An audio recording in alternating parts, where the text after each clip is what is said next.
बिस्मिल्लाहिर्रहमानिर्रहीम अस्सलामु अलैकुम। आज के लेक्चर में हम अल्केन्स के ऊपर बात करेंगे, थोड़ा सा इसका अल्केन के हवाले से इसका इंट्रोडक्शन देखेंगे और अल्केन के सोर्सेज के ऊपर जो है वो बात करेंगे कि अल्केन के सोर्सेज जो हैं वो क्या हैं। सबसे पहले अल्केन पर बात कर लेते हैं कि अल्केन हमारे पास क्या है। जैसे कि हम इससे पहले भी जानते हैं, लास्ट लेक्चर में भी बात कर चुके हैं कि अल्केन जो हैं ये सैचुरेटेड होते हैं।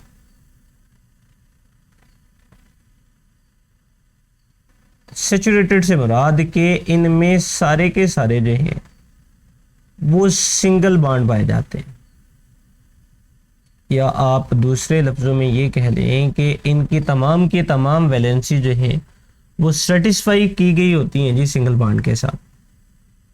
जैसे कि हमारे पास मीथेन है या इथेन है। इथेन का हम स्ट्रक्चरल फार्मूला यहाँ पर लिख लेते हैं।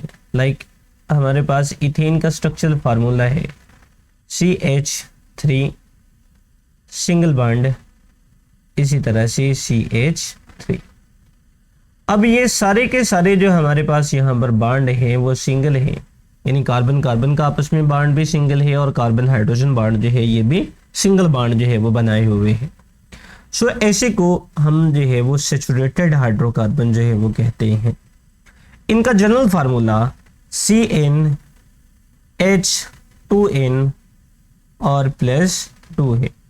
ये हमारे पास अल्केन का जनरल फार्मूला जो है वो मौजूद है।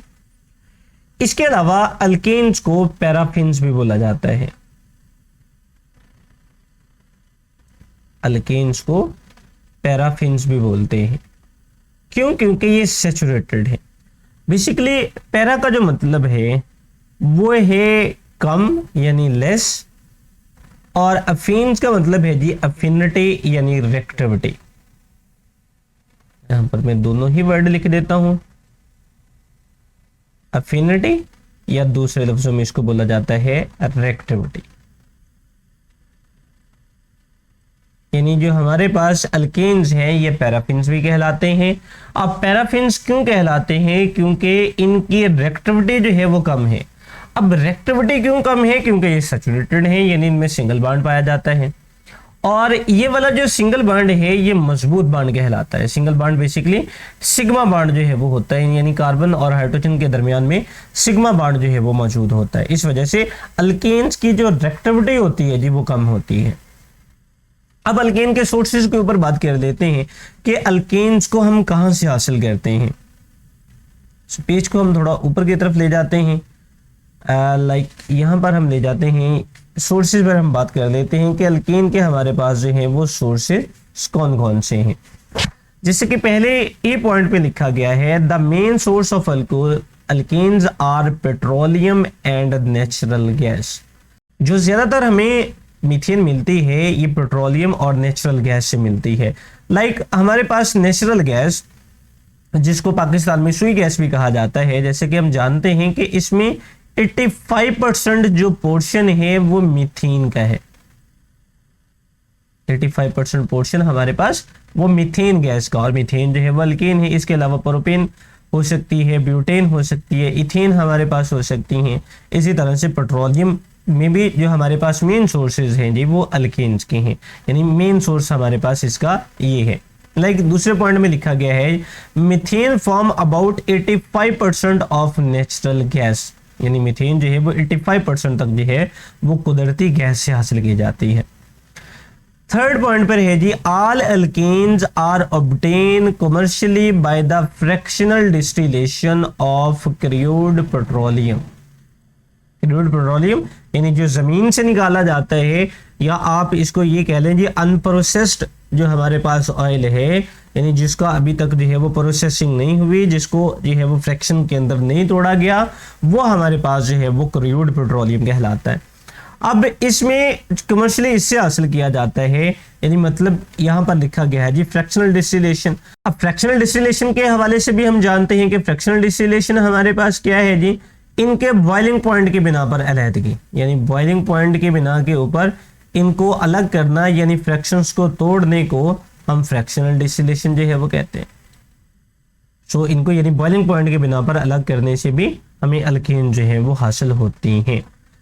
सो नेक्स्ट है जी, marsh gas is formed by the bacterial decay of vegetable matter contain mostly methane.